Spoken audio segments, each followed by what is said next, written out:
All right. Welcome back to the Fan Forum. I am Mark. That was exciting. We have a lovely show, and it's it's a weird ending. I don't even know how to. I'm gonna fix this. Hold on.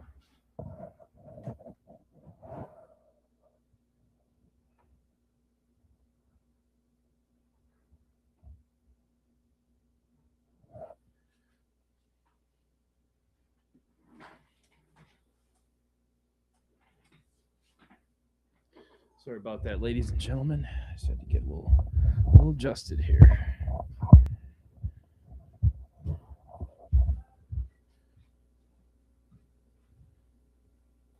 Hey man, what's up? Mr. Hermdo, What's going on, buddy? how are we? Well, I'm feeling pretty good. What a frustrating goddamn mess of a game. Plenty of moments where I was about to jump ship, and luckily I was drinking some beers and I felt pretty good about it. But yeah, what a game! A lot of frustrating moments. That late interception by Goff, that goofy trick play with Montgomery getting brutally tackled. A lot of the other moments, there were some nice plays at the end from Amon Ra and Jameson, but um, overall, kind of a frustrating game. You see the issues present with the Lions defense and the line. There's been issues all season long, but we did get a win. Ben Johnson did not get his revenge. We end the season on a high note. We're 9-8, fourth winning season in a row. I don't know when the last time Lions had four winning seasons in a row. I know maybe it sounds like, maybe it's not that big of a deal, but for the Lions, it is. And maybe it sounds like I'm kind of coping or something, but still, but it's the end of a frustrating season. It's the end of a season where we had a lot of question marks. We figured going into the season they'd take a step back, and they definitely did. They had a brutal schedule this year. They essentially haven't had any tight ends for the last month. The offensive line has been an issue. A lot of guys just haven't been, utilized correctly. Jameson Williams at certain points, it's just like, what the hell are we doing? Why do we even extend this guy if we're not going to use him? There's lots of issues with the edge rushing. Aiden Hutchinson has been good. He recorded, I believe, 12 and a half sacks this season. But Marcus Davenport has been, I guess just going to be me for a little while.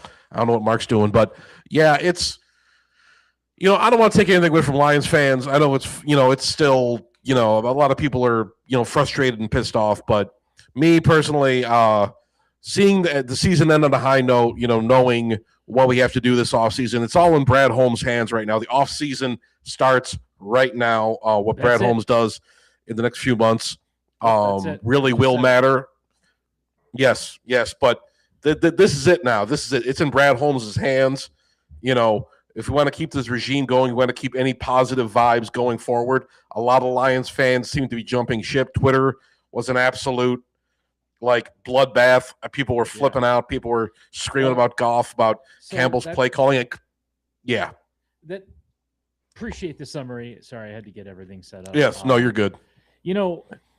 I titled this, okay, what now? Because that's exactly what I think where you and I and real Lions fans are thinking. Okay, the season's over. We had a winning season.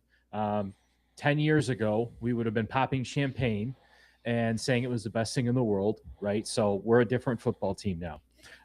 However, okay, so what now? And that is the offseason begins right now. I'm really not concerned about these playoffs. I don't really give a shit who goes to the Super Bowl. Me neither. I couldn't care less. You and I already started text messaging during this game. Yes.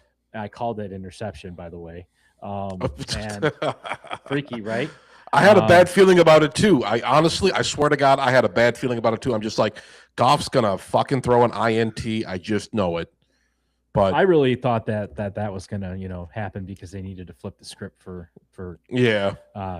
Chicago to cover. But anyways, but like you said, the offseason begins right now. My mind is already going to be distracted with coordinators. That's where my head's at, because I'm telling you, if Brad Holmes and Dan Campbell don't try and go for home run hits with coordinators, this is a job that everybody would want to come to, right? This isn't Yes. a culture that's weird and flaky, that hasn't been winning, that doesn't have a ton of talent.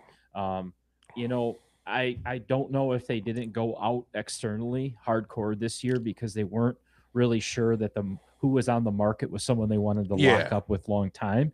I mean, and it's kind of like that's why I say this whole thing was a sacrificial season. Um, they were going to play with the chips they were dealt with, and this season they weren't dealt with the great chips. Hmm. It wasn't the season for them to lose coordinators as far as reloading with hardcore talent, and it wasn't the season for them to trade for make big trades. Take a look at free agency. Everybody who did something in free agency, it doesn't make a difference, right? So this just Yeah. wasn't a season for big things to happen as far as the market to fluctuate. Each team was kind of locked in with where they were at, and I think Hmm. now, like we talked about, home run for the coordinators. I still think you look at the DC as saying Shep's got to doesn't have to go, but um, if you're going to retool both coordinators, I could understand that'd be a nice aggressive move. And I think Yeah. Lions fans want a little bit of knee jerk from the villain Brad Holmes. Um, Yes. so we'll see. I think you know this year um, has been very interesting. It's been very humbling. I think it's Yes. given us an opportunity as Lions fans and Detroit sports fans to really reflect on where we're at.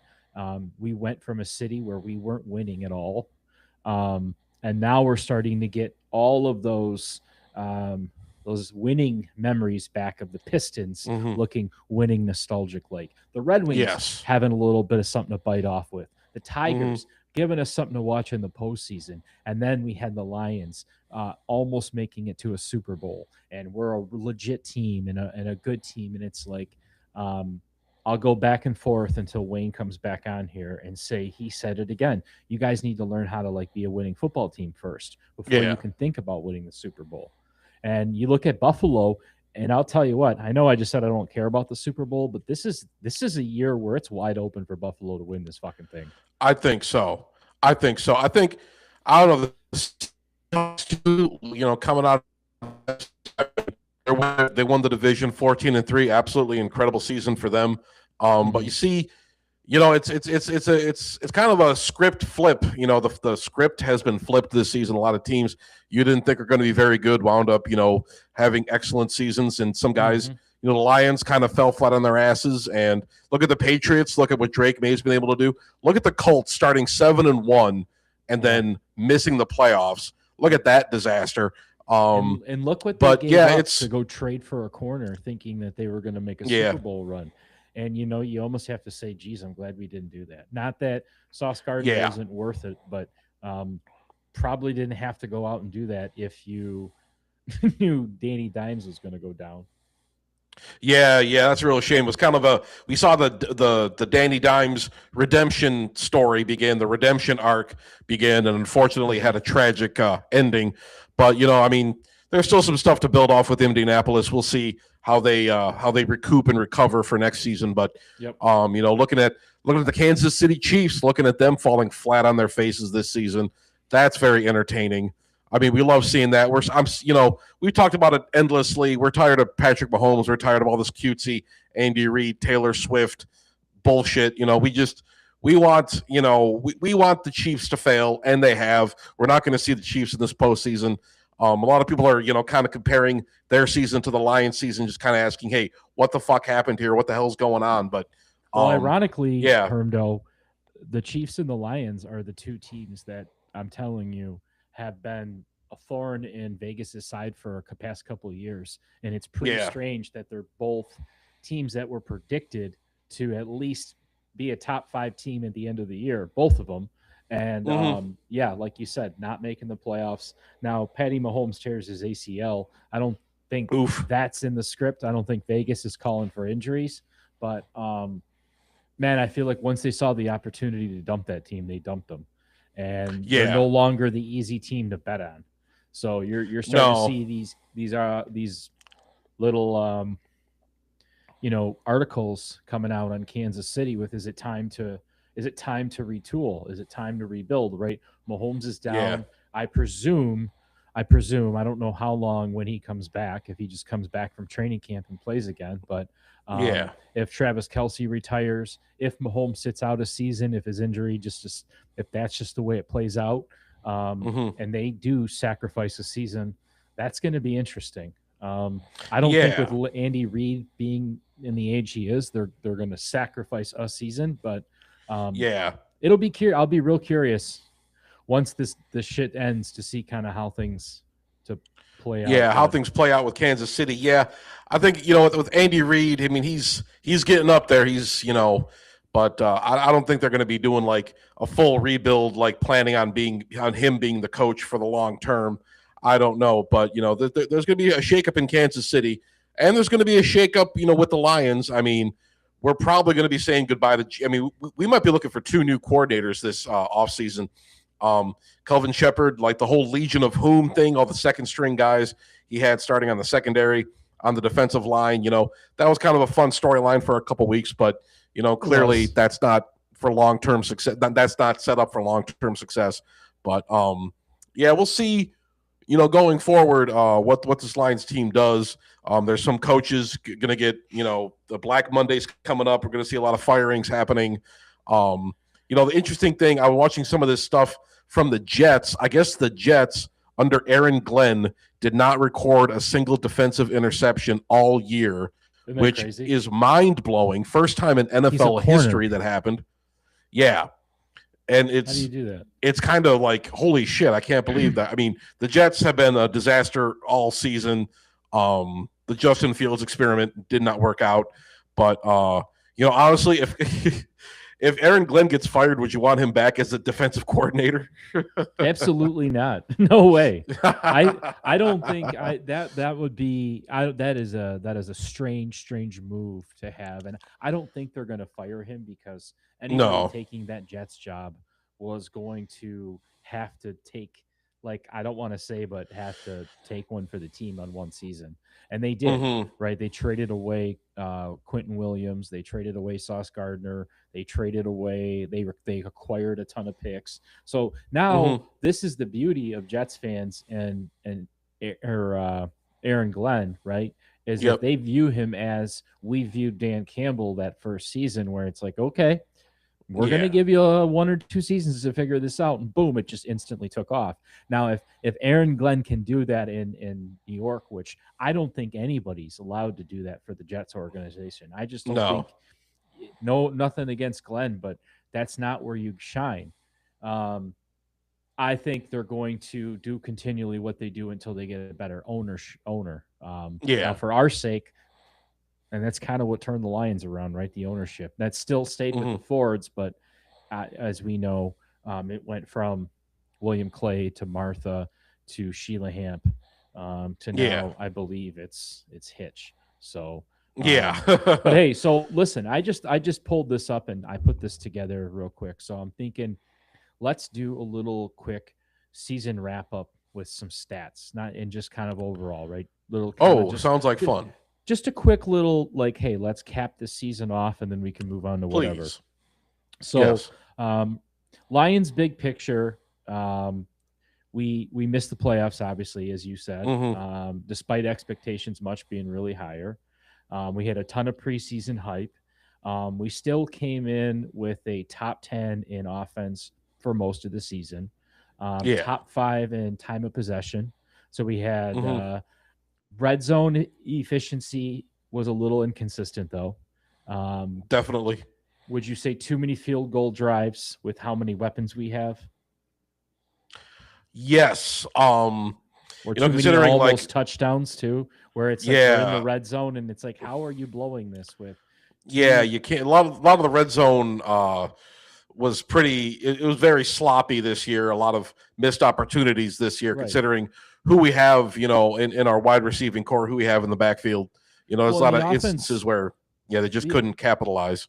and the offense looks so good on paper that when you got in those Yes. positions, it's like, how do you have this poor efficiency in the red zone, right? So, and we can break that down, but to me, it really came down to inconsistent offensive line play, and Sam Laporta being out, I truly didn't realize how big of a key piece he is in that red Yeah. zone or offense. So Mm-hmm. um, it, it well, anyways, we'll move on. So Yes. Jared Goff, right? Um, Right. so struggled under pressure, which I don't think Yes. is anything new. That's what he does. Um, Mm-hmm. um, Still really great from a stat line, right? Um, Great completion percentage, low interception rate. I mean, Mm-hmm.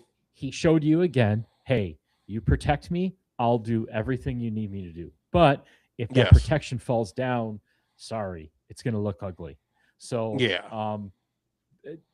am I hitting all the points on Mr. Goff? I mean, is this an accurate I think representation? that makes sense. To defend Jared a bit, I don't think many NFL quarterbacks, in the league today can really have any success with how inconsistent our offensive line is played. Yeah. I think Goff has been he's had moments where he's looked excellent, and every once in a while, unfortunately, our buddy Jared Goof comes out to play. Yep. We see some inconsistencies from him. We see some bad attempts. We see some stalled offensive moves. We see some kind of absurd play calling that, granted, that rests on Dan Campbell. There's been Yep. some moves up, some plays, especially in this game. You're just kind of like, what the hell are we doing with this offense? Especially late in the game, you got to kill time. You have these bad pass plays set up. You have David Montgomery running out of bounds. You have a lot of instances where it's just like, hey, what the hell's going on? Which like the tempo of the game gets messed up, and I think Goff has been good. I mean, I'm not, a lot of people. I mean, a lot of people have been very negative about Jared Goff, as you know. A lot of Lions fans, want the guy out of town, but he's clearly not the problem. I don't feel he's the problem.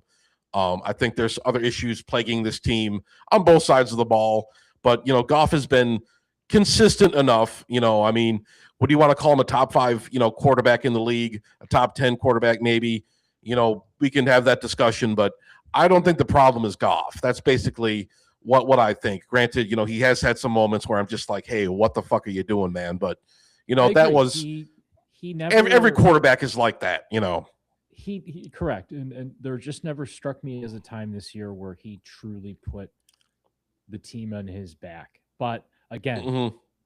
I'm the way this team is structured, I don't think that's not what you're supposed to do. You're not supposed to say, all right, Yeah. Goff, it's in your hands. The old Lions with Stafford, Kelvin, and Sue, the way that was like a very like all in or all out give and go, like Mm-hmm. that was all on Stafford. Yep, here we're putting the ball Yeah. right on your hands. So just a different situation. So I agree, Yep. right? So Jameer Gibbs, clear offensive MVP.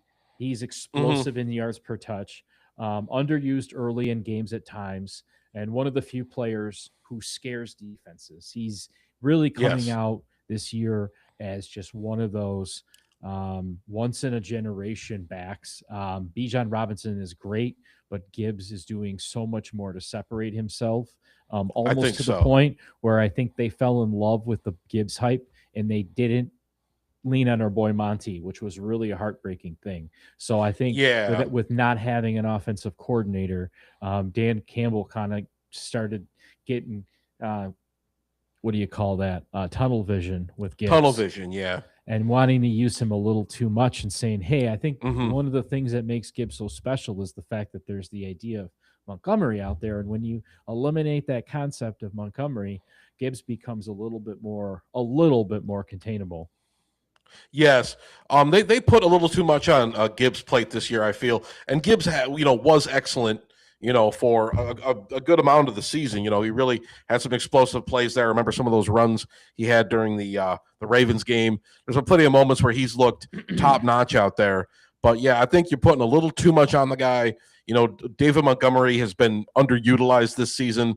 The whole thing with the Sonic and Knuckles thing, the Sonic and Knuckles dynamic never really kind of came together this season. It doesn't feel like to me. And one of the things that was such a key point of that offense last season never really got off the ground. I felt we were too reliant on Jameer Gibbs, and Jameer Gibbs does. He did come in. He did take care of business. He did fulfill the Lions' wishes. as far as offensive performance is concerned. But I think we relied on him way too much, and that's kind of a like as you said, with Lions teams of old, we rely on single guys way too much, and way too much. there wasn't enough balance. I felt you weren't able to use that secondary threat of David Montgomery enough, and that I think really hampered the Lions' offense, especially in some key moments in the season where you're just like, hey, why aren't they using Montgomery in any of this? Because Montgomery's a guy, he's like a power back. He's a guy that can break through those lines and get you those extra large, get you those dirty yards. Especially like in the red zone, as we talked about, the Lions' inconsistent red zone play. David Montgomery's a guy who can power through some of those lines and some of those defenses and get you those points, get you those critical yards, and we just weren't using him. Why? I don't know. That's one of the things that frustrated me about the Lions this year. But yeah, hopefully, whatever parts, we can get David Montgomery more involved in this offense, whatever the running back position is over the next year or so. But, that's something that frustrated me this year, just them not using Montgomery enough, basically. So lack of focus. That's what I have to say about that. Agree. Well said. So I'm going to skip St. Brown because I think when he's on the field, he's always doing an amazing job. Like I can't, there's nothing I need to pick apart about him. He's a fucking stud. Some of the drops were a little concerning, but then again, he made you forget about him in the next couple games. Like I personally kind of already forgot about him, but you're right. He had some times, but if we're talking about a guy who never drops the ball and you're getting mad because a few times he dropped it, it's like, hey, a great stat. But anyways, I'll give him, I know he listens, give him a big shout out. We love Amon-Ra. Exactly. We love Amon-Ra here. Subscribing. JMO, I thought bigger, stronger, faster.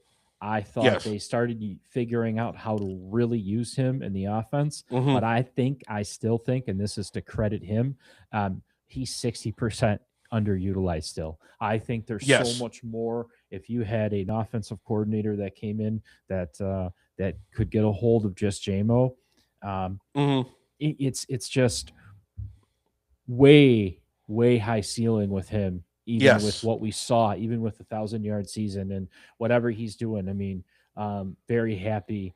Again, there were a couple weird, uncharacteristic drops for him too. But I think a lot of those drops these years for these wide receivers is all based on Goff's timing being off with the offensive line. And that's where I'm headed next is still top-tier run-blocking offensive line. Pass protection slipped completely late in this offseason. And we saw that with you slip your pass protection, you get Jared Goff, and that's what you get. Injuries, holy shit, exposed the lack of depth. And I will say the foundation is extremely strong, but we've got cracked walls with Penei obviously being one of the best in the league, if not the best right tackle in the league. I thought our pick of Tate Ratledge, he looked very. I mean, he had some moments of times, but considering of how rough and raw he is, I don't think he's not going to start. Dude, he needs some recalibration. Let's just say that. I'll give you same thing with Christian Mahogany. Christian Mahogany needs some recalibration too, and I think you're going to see Taylor Decker retire. I think Graham Glasgow and Decker are retired after this year. So I think you find yourself, and it's not hard to do, find yourself a future all-pro tackle in a first-round draft pick and just say, hey, it's one of those years where it's a penny year where we go, it's not that sexy, but we're grabbing this tackle, and he's going to be the other side of the foundation of the line. So, that's my thought on the offensive line. Yours? I pretty much, I don't know how much more I have to add. I think I pretty much agree with you. Frank Ragnow's loss, that one thing in like towards the middle of the season where he's coming back and then, oh no, he's not. His hamstring is basically spaghetti.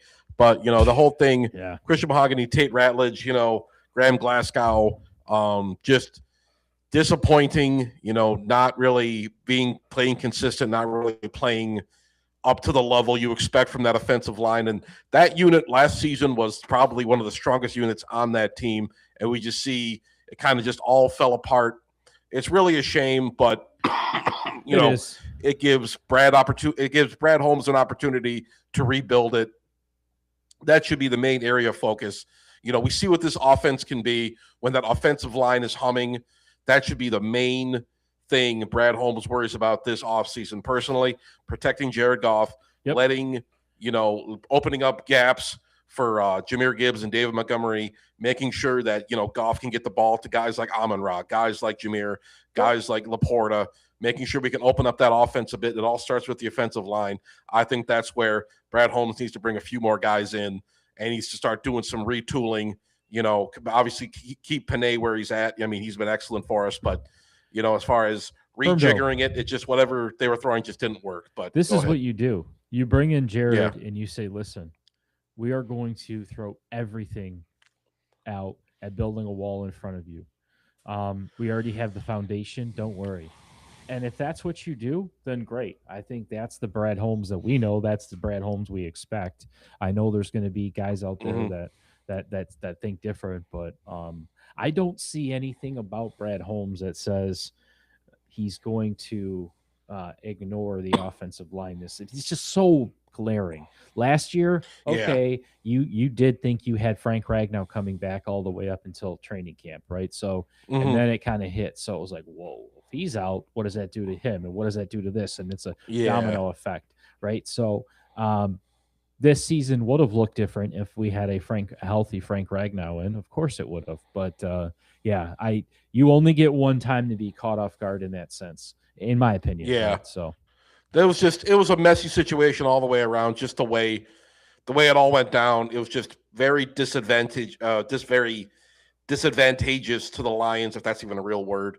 But it disadvantaged the Lions, and it did hurt the Lions in the long run. And it's just one of those things you're really, just a real kick in the balls. And it did set the tempo for this season, unfortunately. But, that's an area we need to rebuild from. I know this season people look at it as a lost season. I see, it's still, in some ways, we know what the issues are. And those issues are going to be glaringly obvious to Brad Holmes this offseason. And I really want to believe that he's going to do the best job he can do. I still have faith in Brad Holmes. I know some of this stuff I'm kind of concerned about his ego, the whole we good thing happening with the Zadarius Smith thing earlier in the season. Granted, that's a different position, but we were worried about defensive ends. We were worried about whatnot. We're rolling with Marcus Davenport. Okay, whatever. But, I have to believe, Brad Holmes knows what the issues are in this team. And granted, maybe he hasn't had the best draft luck the last couple of seasons. I do believe, he's going to have to get on the phone and make some phone calls and get some guys over here, or he's going to have to figure out some way to do it, because we can't be rolling out, it's a unit that definitely needs the most attention. What we should have played Hitch today, says Mars. What position would you play Hitch? Would he be the water boy? Would he be the guy on the sidelines squirting Gatorade bottles into Amon-Ra St. Brown's mouth? You think he'd ash in the water accidentally and get cigarette ash? He would put ash in the water. Yeah. You'd see him smoking cigarettes on the sideline. Players. The Gatorade, he'd have that. Yeah, the Gatorade jugs would be filled with beer, cheap beer. Rolling Rock, yeah. Rolling Rock, yeah. Oh, that's some real piss. What's funny? When we started doing this, yes. I pulled up because he drinks Rolling Rock all the time, and he was drinking it on the podcast, and I was like, dude, stop fucking pounding 68 beers on the podcast. Rolling Rock is going to sue us for how much we're putting on there. Obviously, no one cared about our podcast. No one's watching. Yeah. Rolling Rock's not going to sue us. But to follow up on that, I made a letter of cease and desist from Rolling Rock stating that they saw the podcast, right? And he believed it for a second. He did. But obviously, that's funny. No one cares. That's funny. You got to scare Hitch a little bit. You got to, snap him out of his little stupor there. Yeah. Oh, that's funny stuff. Running Lakeview plays. He would. Oh, Lord. Plays, which basically that means he'd run the 04 Madden playbook. Chuck was talking about at your party. How about Lakeview's doing really good last few seasons? That's what I've heard. Yeah. I remember how bad they were during, when we were there. I remember, that football team when we were playing. They were awful. They were god awful, But, a lot of those guys were my friends, Ron and all those guys were my friends, so I had to be, nice about it. But they stunk. But, They were 9 Yeah, and what the hell are 3, we talking? setting a new school record for wins and capturing their first ever district championship, ultimately Very losing nice. in the regional finals to Birmingham Groves. They went 3 and 2 in the Macomb Area Conference White Division. But let's look over. Oh, Here's a funny little thing we're gonna do. So, yes. okay, recent stats. Let's say I wanted to see if how far we could go back and see the stats of these teams because yeah, and it's nothing. No offense to any of the players, but we weren't built like a football school. I mean, all of our guys No. at our school were little. I mean, not I'm not trying to be mean, but I'm just saying Undersized, yeah. undersized compared to Marine City, compared to those teams that always won Yeah. Dakota. The kids were just bigger. Our guys were, yeah, definitely undersized. So Yeah, now just that regular. They're just like regular guys, you know. yeah, yeah. Now that Yeah. Lakeview is wide open, dude. Some of these kids they're bringing in, man, it's like they recruit like every other school Yeah. because schools and sports they're just so different now. So, Oh um, yeah, yeah, the whole thing. You know, we see that in the NIL. I mean, look at Indiana for God's now I can't prove this, but sake. Now someone they're said spending money. Now they're poised to win a. I mean, for God's sake, I can't Hitch had prove that. sex with a hamburger on Wednesdays. I can't prove I'll that. gladly pay you Tuesday for some sex today. So Some sex hamburgers on I don't Wednesday. know. But no, Sex hamburgers. Yes, it's too funny though. that should be the name of Because our podcast. that's really what this is turning into, sex hamburgers. Um, Sex hamburgers. I think about that school and how we celebrated one win and walked it off with a field goal, and it's Yeah. really cool to see them. You know, there's so many people at the games now. The stadium's packed. Hmm. It's bigger. It's nicer. Um, Yeah. but yeah, it's good stuff. It's good to see. It's good to see. Yeah, it's You really good know, to see. wide open like Hitch's butthole. Okay. Okay. See, I get you. John, To is say it. I that don't have you? to say it. It has to be a family member. I swear. It One of has his to be. family members. His Is it Bobby? Is it Trombley? Who is it? It's definitely not Oh, that's Trombley. funny. Trombley has I'm sure Trombley has this thing blocked or every time we get Probably. on, he reports us. No negativity. Yeah. What were we talking about? Oh, yeah. Oh, Just the defense. So I'll tell you the what. defense. Yes. The defense, that's where I was moving on to my next one was a big letdown, right? Bottom 10 defense in key categories allowed too many third and long conversions, too many late game drives, pass rush disappeared in critical moments, and that's what bothered me the most. Aiden Hutchinson had such a great season on paper, but it just wasn't there in critical moments. No. No, he wasn't. It was just not. You know, it's a season from Hutch. You know, he didn't have a bad season, I don't think, but there's moments where you're kind of relying on him, and he's just kind of letting up some big plays, and that's been the key for our defense the entire year. Granted, he doesn't really have any help. This is the thing we were talking about. The whole excuses like at the start of the season. Hutch is always double teamed. But yeah, Myles Garrett and Max Crosby are always double teamed. They find a way to break through. Check this out, man. And we just kind of questioning. Here's his stat line. He had 13 and a half sacks this year and 1 interception. Yeah. So this is the most sacks he's ever had. Yes. He's doing his job. He's just doing his job. Now the reason, but the thing is you look at Myles Garrett and look at Max Crosby. They're on both shitbag teams. So technically, Hutch is doing his job too, just like those guys. Except the difference is the Lions are a winning team. So you can have one good defensive end, and that's going to get you only so far, right? We see it with two teams you just mentioned, the Raiders and the Browns. They're not going to go any farther unless they get help for Myles Garrett or they get help for Max Crosby. And there's no different with Hutch, right? We need, dude, I'm telling you, with the situation playing out the way it is right now, with Las Vegas being atrocious, and according to everybody else, Max Crosby hates the Raiders right now and vice versa. This would be the right time to pull the trigger on bringing him in. And if you do that, you fucking do that, dude. You're throwing sledgehammers at little babies. Oh, yeah. Could you imagine? I mean, how would an opposing offensive line play to those two guys? How would they do that? You got got Hutch on one end, Crosby on the other end.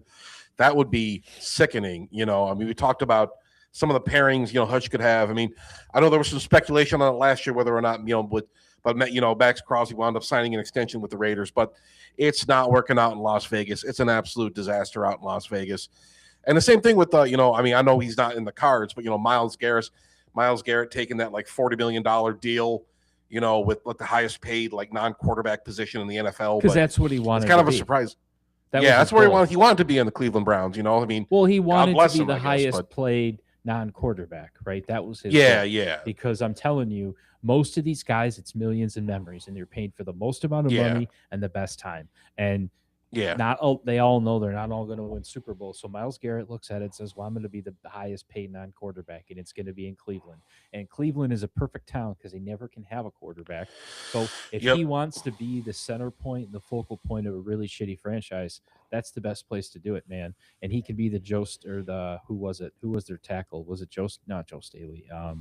Cleveland had that offensive lineman, Joe Thomas. He can be their Joe next Joe Thomas, yeah, Thomas, an all-time deadly Pro Bowler who never left, and that's great. yeah, He's gonna make a shit ton of money. But yeah, in all yeah, seriousness, you're right. You pair those two together, and hmm it's nuts. It's absolutely, absolutely absolutely. nuts. And there'll be a lot of speculation about this offseason.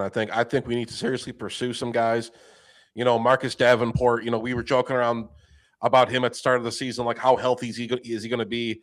How long is he going to spend on the IR? And he pretty much just gets hurt just like looking at the football. So, Well, he's but gone. You can't he's do that three gone. times in a row, No, and you can't like in my opinion, Brad has to take a little different strategy. Like if he's going to continue to yes, be stubborn with free agency, I'm not going to be too happy. Now, no, no. This is the season. Open it up, and I know we've been begging all of our Detroit sports teams to open up their wallets and go after people, but this is the season. Lions have to make some impact plays here, and bringing a guy like Crosby into the fold. I mean, that would be absolutely insane. I mean, we're going to start pushing this. I know this is what Lions fans do. I mean, we got to start pushing for this stuff. I yeah. mean, I remember the Sammy Watkins thing, trade up for Super Sammy from the ticket or whatever. Oh, I wanted that But so bad. yeah, me too. I moved there's a thing we wanted Tua Tagliova, Tagovailoa as well. I remember the I Tua the did trade not up for want Tua that. thing. No, not you, not intelligent, Lions fans, but look how well it's worked out so far for Tua in Miami. But yeah, I mean, it's one of those things. We got to get behind this Max Crosby thing. I think we got to start pushing this. We got to get on Brad Holmes' case about this kind of stuff. We definitely need, a world class defensive end pairing or edge rusher pairing. Definitely. Well, the conversation too, and I don't really see us being the heavy hitter or the big suitor for Trey Hendrickson. I'm sure he's going to be a Cowboy. Like I could totally see Yeah. Jerry Jones going and getting Trey Hendrickson. But this is a good year for us to look at offensive linemen, right? You have Mm-hmm. Jonah Williams and Braden Smith, big meaty tackles from the Cardinals and the Colts that I think you could square away. But when you look at Yes. some of these free agents, man, I'm not really impressed. You've got um, a lot of old quarterbacks: Brees Hall, George Pickens, Mike Evans. He almost seems like an immediate back to Tampa. Um, so I'm not seeing a ton of big Yeah. names, but there's going to be a lot of uh, big, meaty, consistent Kevin Zeitlers. And you know what I mean when I say that. Yeah. Veterans you can lean on. Mm-hmm. But yeah, so Yes. the defense was a huge disappointment. Hutch did his job, and that Mm-hmm. nobody else on the front did. Um, Turnover margin was roughly neutral. Penalties at worst possible times is when we got them. Mm-hmm. Momentum killers Mm-hmm. all season long. Not just under discipline, just under discipline when it mattered. And then that's really what Yeah. killed us. So many great times we saw the defense look amazing, and then really when it really mattered at this in the Rams game and a few other times, it's like just where the Mm-hmm. fuck are you? So I would say for Yeah. our coaching and our identity, our team never found a true identity. We were too conservative when aggression was needed, and too aggressive when being conservative made sense. It was like playing Madden when you're in a bad mood and with like a upset stomach and you're just irritated and you're like, "Fuck this! I'm just gonna run this stupid play." And that's what I saw Dan Campbell do. Didn't really seem to know who they were week to week, and that was really scary because for the longest time I thought, if anything, this team knows who they are, and that's just not what we Yeah. saw. So, um, yeah, I didn't see a lot of statement wins this season. Um, Mm-mm. we lost most of our games against playoff teams, backup Yeah. quarterbacks, and must-win situations. Um, Hmm. so yeah, I don't know. It was just wasn't a rebuilding year. It was just kind of like a missed opportunity, man. This was Yeah. just a It's kind big of this whole year. just a big disappointment. I mean, it could have gone it could have gone a lot worse. I'll say that, but Yep. I mean, it could have been a hell of a lot better too. But a couple of those games you look at, you're just kind of like, oh, they probably could have won that one and maybe squeaked into the playoffs. But it's one of those things. It's a reality check for the Lions and for the fans and for the front office and whatnot. Now they got a lot of big questions on this team, and we got a little too spoiled for a while. We got a little too fat and happy, but now we're kind of being slapped back down to reality. And hopefully, everybody involved knows what we have to do this season. Um, I still trust the Lions front office to be able to, retool this team to the point where they can be competitive again.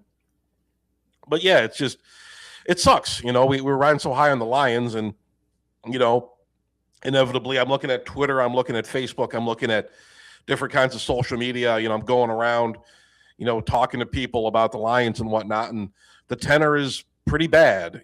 People are, I mean, Lions are this is kind of a low point for a lot of Lions fans. A lot of people probably jumped the ship. They probably, you got the fair weather guys, of course. And then there's all the whole, oh, get rid of Goff, fire Holmes, do all this shit.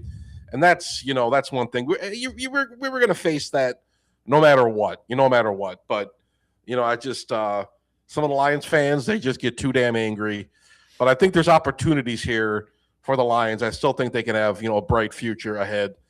I don't think we need to, be doom scrolling about this kind of stuff too much. But, oh, here's some mock draft stuff. Very good. Had to bring it up. Yeah. Charlie Campbell. Well, it's that time dog. of year. Well, and it's that time of year, and I like to just now we do the podcast, we can take snippets in time and say where we were at, and say Charlie Campbell has us, and this is the most accurate mock draft you'll ever find. Is Walter Football's Charlie Campbell, in my opinion. Yeah. He if he doesn't nail the player right away, he nails the logic behind what you're about to do, right? Maybe he gets he'll always at least get the position right, or so right now he has us going D end. So having us take Keldrick Falk, who I have no fucking clue who that is. I haven't started looking at these guys yet. Yeah. But making him a 2-gap rather than letting him off the Falk was a beast for Auburn. So another just a big smashing goofball up front, like we talked about, where there's help, right? So have us previously taking a corner. I think the days of us taking a corner in the first round, we're just gonna stop at that.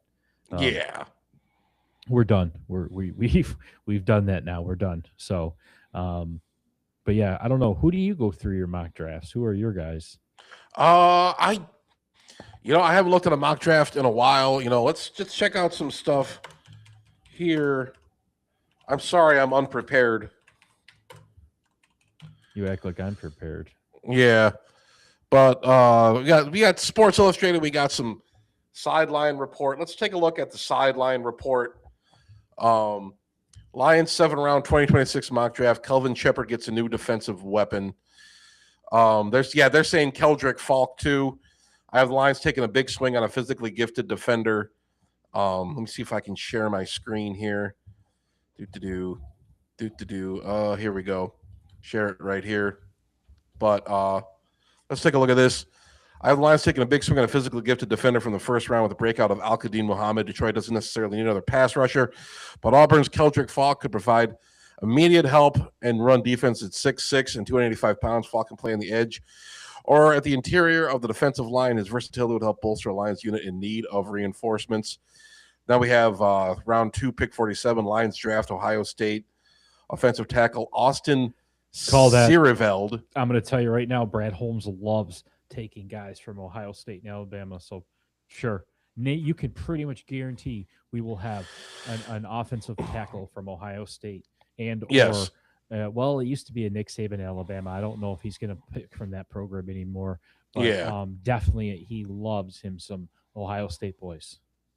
Yeah, but as you said, Frank Ragnow's gone. Taylor Decker's probably going to be gone. Graham Yep. Glasgow, who knows? But Ohio State tackle Austin Sireveld could play at either guard or tackle, potentially serving as Decker's long-term replacement. He's a well-rounded blocker who has held down the Buckeyes' left tackle spot this season. So There you go. yeah. The Then we next got Buckeye.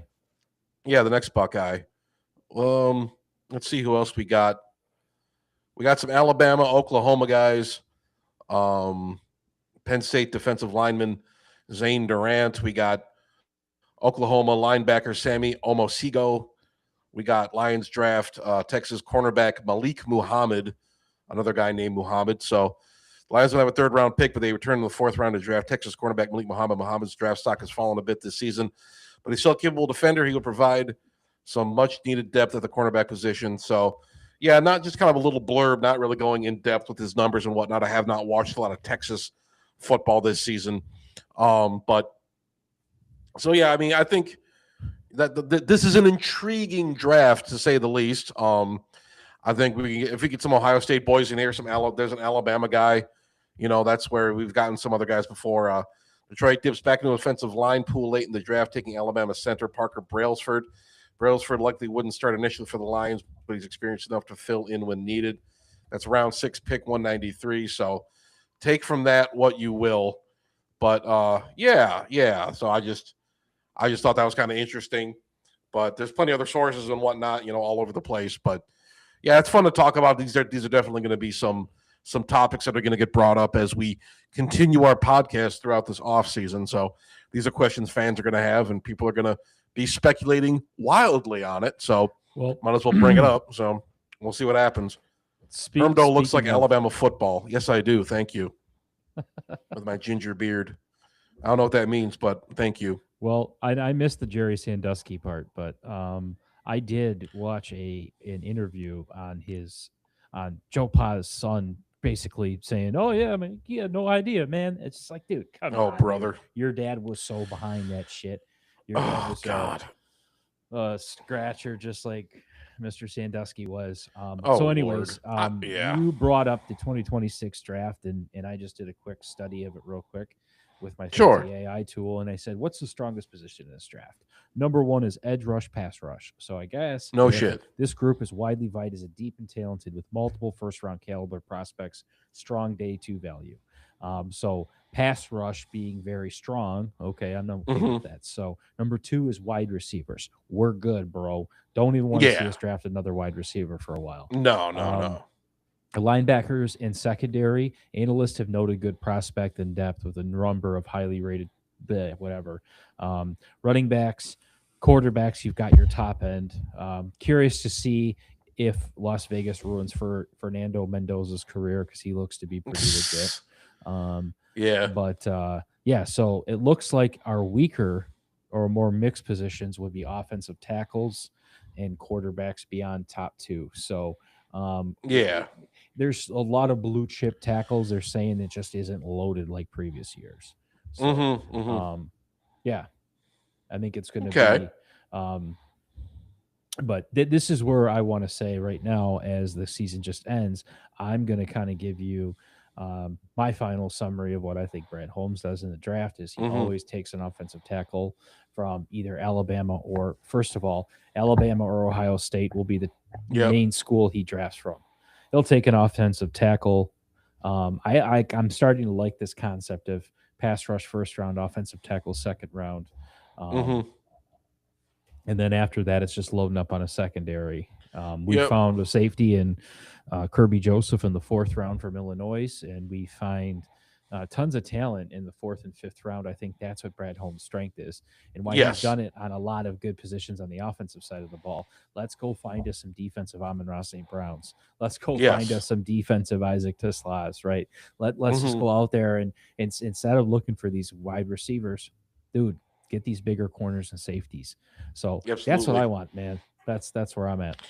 Absolutely, absolutely. I totally agree. I really have nothing much to add to that, but that should be the strategy going forward. Brad Holmes can find those guys in the later rounds. He's definitely going to need to call upon that special talent of his to sniff out some late round talent and go from there. But yeah, I mean, as the offseason progresses, as the draft gets closer and closer, there's going to be a lot of more speculation about this kind of stuff. But you know, I think our needs are pretty obvious, and I think this is going to be a good draft for us. I got some good feelings. I'm riding out. I'm riding high after this disappointing season. I'm not going to let the negative people, the doomsayers, the black pillars. I'm not going to let them drag me down. I'm going to have a bright outlook for the future. So we call those Trombleys. They're just the negative doomsayers. We're not going to let them get the best of us. They're not going to get into our universe. Don't worry, Alex. We still love you. So real quick, this is the way the way things are playing out, right? Yeah. Here, let me share my screen real quick. I want to see though before we move on to anything else. We've got the playoff schedule, and I want to get your opinion on how you think it plays out. We've got the Chargers and the Panthers, which holy shit, right? I said all along Carolina should play football. This is the vial of the NFC South. You basically are a 500 team, and you get in. Sorry, Doc, in your Bucks. Looks like we're sitting at home both together.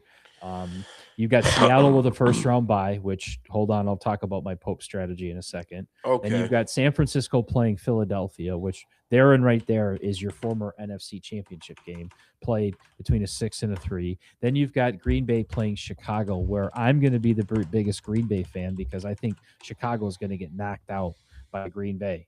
And Green Bay hasn't been playing great football, but neither have the Bears. So I think you got the Chargers, you got the San Francisco 49ers. I think it's a knockout, easy knockout for Philly. I really do. And then I think you have Green Bay.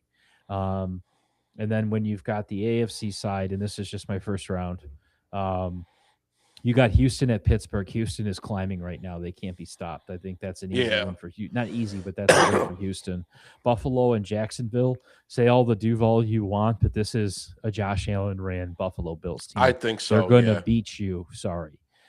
Chargers and Patriots. This is Harbaugh versus Vrabel. I think Vrabel wins this one. I really do.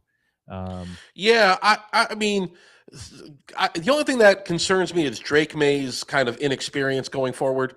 Jim Harbaugh's a guy he has seen. He has gone on late season runs, deep postseason runs in the NFL before.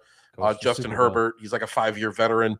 I don't know what I'm Drake May has had an excellent season this year. He's surprised pretty much everybody, but I think the Chargers. I'll give the Chargers a little bit of an edge in this scenario. I just think experience matters. But that's just my take. So that's fair. No, that's really fair. Yeah. On the NFC side, do you disagree with what I said? Not really. I think LA. I mean, I think Stafford's having this MVP type season. Carolina. I'm sorry, Bryce Young isn't taking you anywhere. I think that's an easy win for LA. Yep. San Francisco and Philly. I mean, would it be funny for San Francisco to go on a deep run and just shit their pants in the Super Bowl again for like the fourth time in like 12 years? I think that would be funny. I truly think that. Yeah, that might be possible. I don't know. I mean, Philly's kind of been, kind of had an off season as well, but I'll give it to San Francisco. I just think that they're probably a more complete team overall. But Green Bay and Chicago. You know what? I got to give it. I think Green Bay. It's kind of been a disappointing season for them too. I mean, granted, you got the Micah Parsons thing, a lot of that hype surrounding him, but I don't know, something about this Ben Johnson team. I think the Bears can take care of business against Green Bay. Maybe I'm crazy, but the Bears surprised us this year. 11-6. I mean, I know that's they're not blowing the doors off, but still, a good season, a good initial season for Ben Johnson. I like Caleb Williams a little bit better than Jordan Love. I know maybe that sounds crazy for some people, but getting into this, granted, I mean, I don't think Caleb Williams has seen the postseason yet, has he? No, he's not. And He has this is not. Yeah, so strange to me. It's like the yeah, NFC North in the first half of the season was the juggernaut. And yeah. now if you look at it on this schedule right now and you look at the NFC North and you say, okay, whoever wins that in the North, the battle of 7-2, that's Hmm. basically a washout. Whoever wins that game loses the next game, in my opinion, Yeah. because you're I playing no, against a yeah, Seattle Philly team, right? I don't know. And then for me, I sent you that stat. yeah, Every year we've had a new pope. Seattle's won the Super Bowl, and they're magically yeah, the number one team. And it's so strange. You got Denver too as a number one. Um, dude, Seattle wins the Super Bowl. This pope thing is real. yeah. Or the And whole I didn't know Green the Bay thing where, Vatican runs yeah, right to the fucking Seattle. yeah. You never know. This could be a magical year for Seattle if they got the blessing from Marshawn Lynch. Um, we'll see. Sam Darnold, can he continue his improbable comeback? After being pretty much an NFL journeyman and then coming into his own in Minnesota. But Yeah. yeah, I'll take the. Maybe this is stupid. Maybe we can do squares or something, but I'm going to take the Bears over the Packers. I'm going to take the Niners over the Eagles, the Rams over the Panthers. I agree with you on Houston. I think Pittsburgh is gassed. I think Aaron Rodgers is a crusty old man with no Yeah. love left in his life. I think he's done. He's old Greg. Yeah, Denver. That's an interesting thing, but I got no problem with the Buffalo Jacksonville thing. I think Trevor Lawrence kind of coming into his own. Jacksonville's kind of magical season, but I've seen him blow up before. But yeah, I'm not. I'm not taking Jacksonville over Buffalo. I'm sorry. I'm sorry. I mean, Josh Allen, is a machine. Buffalo can, they're a wagon. I mean, they've been an excellent team for years now. Jacksonville had a nice little storybook season, but I'm not betting on them. But overall, who do I think wins like a Houston Denver matchup? Ooh, that's a good question. That's a good question. But looking at some of these other teams like Buffalo and Chargers, man, I don't know. I don't know. Bo Nix. A lot of people are coming down on Bo Nix, but I don't know. Maybe I'll give it to Houston. I don't know. Who do I think is going to be in the Super Bowl? Uh, I don't know. Maybe it'll be the one team. I think this is Stafford's year. I think he's You gonna really go think for it's it his again. year? You think I so? think it's his year. I Okay. think he's nearing the end of his rope. He's been in the league. Well, What, he's got to beat 17 Bryce years? Young, and then he's got to beat the Seahawks at home, which is not easy to Yeah. do. No, So it's not. it's and their defense has been looking a little gassed lately. I mean, they just Yeah. let Carolina put up I think like 20 or 30 on them. So um, it it it, it might be his last year. I'll give you that, but I don't think it's his year. You don't think it's Um, his year? I don't know. Just what I'm seeing, I I don't want think to they argue match up that well, point, but but his I don't his know. his stock is kind of I guess dived Maybe I'm down a just too little bit romantic. more. I'm just too romantic. Forgive me, Mark. I'm a hopeless romantic, but Oh, it's okay. um, yeah, I don't know. Anybody else coming out of the NFC? It might be the Seahawks. I just don't know. What's Sam Darnold going to do for the Seahawks? I'm not super familiar with some of these teams, but geez, I All don't Sam's know. got Would to it do be? is win 2 games. Yeah, he's got to win 2 games. I think maybe it will be Seattle. I don't know. There's something about the Rams, though. I don't know. There's something the way Stafford's been playing that's really impressed me this season, and he does have the experience. Tom, if Stafford wins a Super Bowl, fuck you. Oh, oh, that's not nice. You hit a nerve But some there. I think we're going to see. You know what? Fuck it. I just pencil me in. I think it's going to be the Rams and Buffalo. I'll just say that. I think it's going to be the Rams Okay, and Buffalo wow. in the postseason. I will You tell you know, what, dude. If that's it, I will be. I think I will. If that happens, I buy myself a Buffalo Bills jersey. I'm buying a Josh Allen jersey. hell yeah. I hope this is the year the Buffalo Bills win a Super Bowl. I really do. I That'd be think good to that would see. be for such a funky, weird way that the season's played out. Um, it would be almost pristine. It's been a strange season, right? Like no one thought Yes. Carolina would be in. San Francisco was a big joke the first couple weeks of the season. Um, and let's see, we have pencil you in for Hitches Peel. Okay, thank you. We need some um, more homophobic slurs. We need some more homophobia on this podcast of ours. um, Definitely. we have we to me it's just he- he- uh, it's probably going to be his last. I'm just going to say this. It's probably going to be his Yeah, last year. I think it's going to be But Stafford's last hurrah, but I think he'll find that extra bit of energy. I think he'll propel him forward. Seahawks, I don't know. I don't know. I mean, it might be one of those things, but how then can you again, count the Green fucking Bay could be a Eagles team out of even though destiny. Oh, yeah. sorry. Well, we see what happens when Green Bay adds, like, they have a 27-year-old quarterback and they add like a premium defensive player. We look at, Reggie White back in '97. Look at Yep. Charles Woodson back in 2010. It's fun stuff. But No, I agree. I just yeah, I'm think just that talking shit.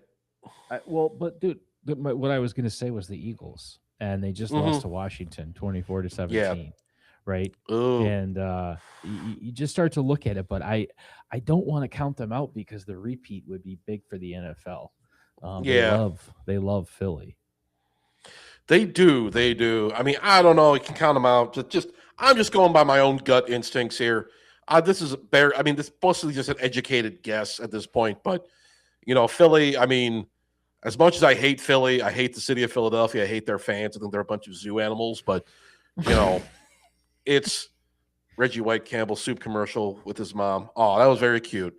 But It was yeah, I don't legendary, want to see dude. Philly win, but you never know. Maybe they'll do something special. I just don't think Philly's going too far. I think that there's some questions about Jalen Hurts' game at this point, but um, I'm yeah, okay I don't with think San they're. Francisco moving on. I really Yeah, I I think so too. I think San Francisco. Maybe they go. Maybe you never know. Maybe they lose another Super Bowl. But I God, don't how know. sad That's is just how I that? They're feel. like the Buffalo Bills of the NFC. Yeah, it's really a shame. It would be if I gave a fuck about San Francisco anyway, but That's true. whatever. Terrible Yeah. city. So yeah, that's the way the cookie crumbles for the Yep. 2025 season. Week 18 is over with. Mm-hmm. Um, we have the draft order we talked about. We talked about free agency. We talked about the playoffs. We talked about um, Stafford and your dying love for Stafford. Do you like him with long hair or short hair better? By the way, He's dreamy with both. No, I don't know. I don't know. I still there's some respect I have for Stafford. I mean, but I don't know. Maybe this is his last magical, his last hurrah. And maybe he goes.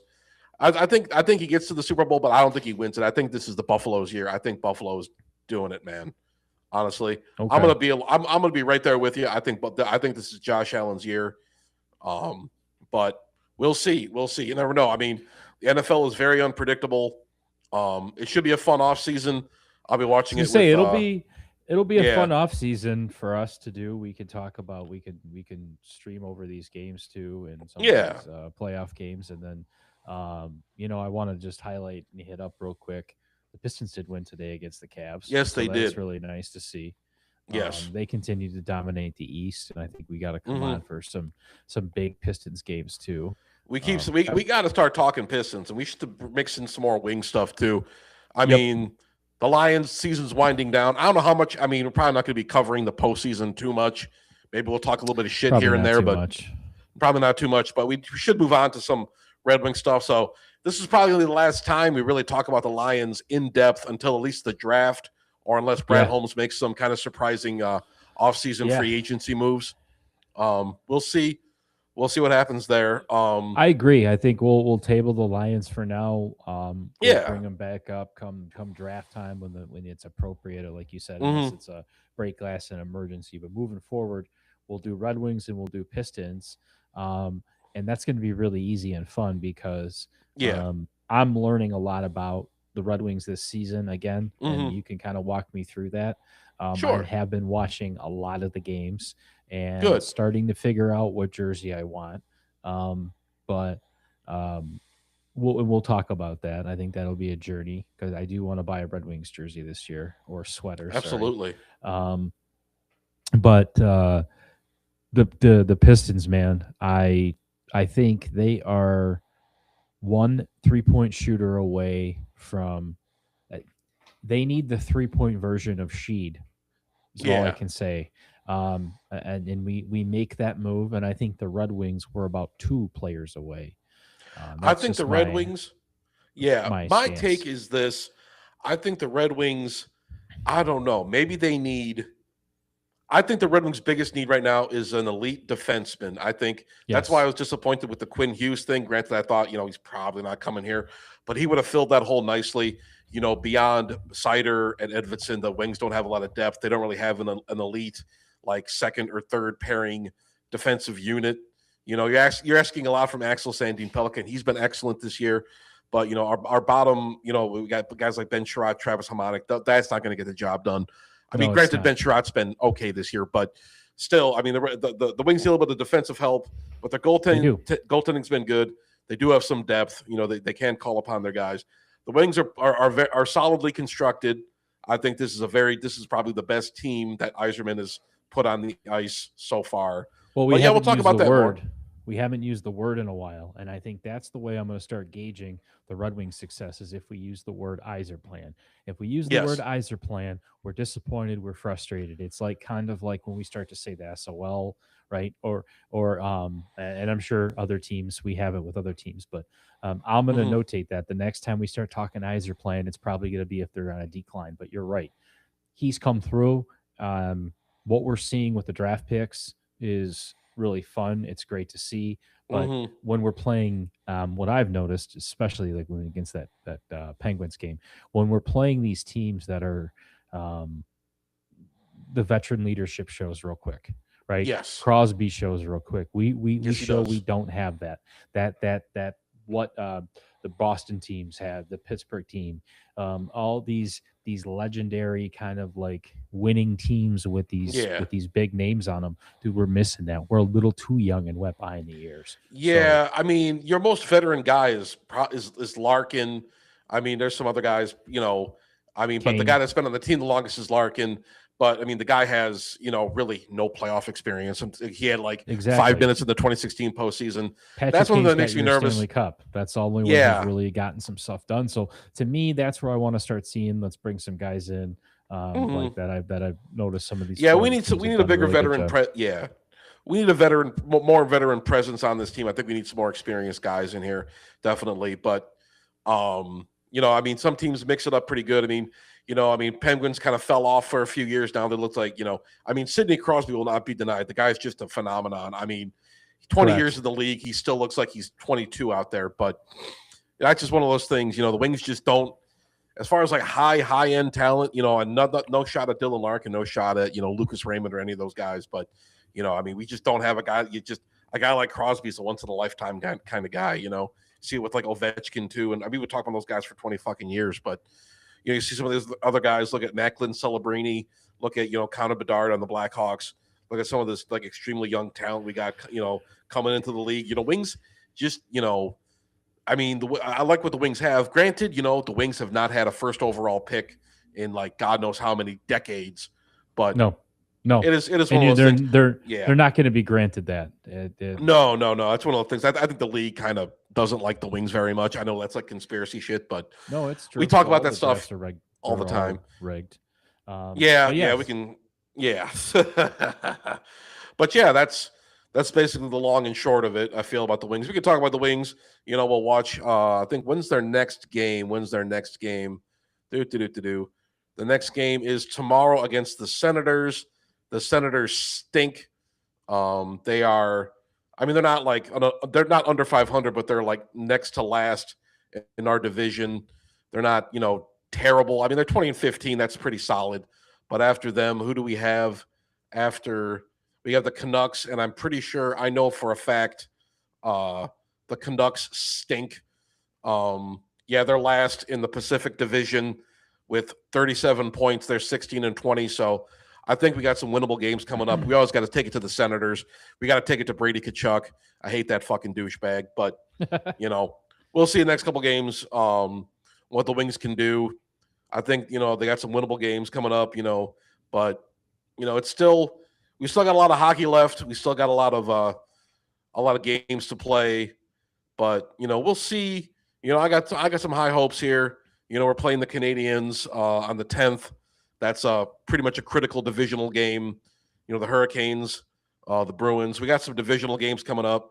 But uh, overall, I think they have a pretty balanced schedule. You got teams like Carolina, who are Carolina's been the class of the Eastern Conference for a long time. Granted, they always shit their pants in the third round, but and then you got the Sharks, who've been rebuilding for a while. But you got a guy like Macklin Celebrini, who's just next level, dynamic kind of guy. But we'll see what the Wings can do. But we'll be recapping that probably. I'll have some recaps for you guys. I know I've kind of been slacking on the videos. I've been busy with some other shit. Sorry, life gets in the way, but we'll be putting out more Wings content. We'll be having some more in-depth discussions. I'm looking forward to talking about this more, getting into this a little bit more. And hell, I'm learning some stuff myself. I've been a diehard hockey fan for a long time, but I'm also looking forward to talking about the Pistons.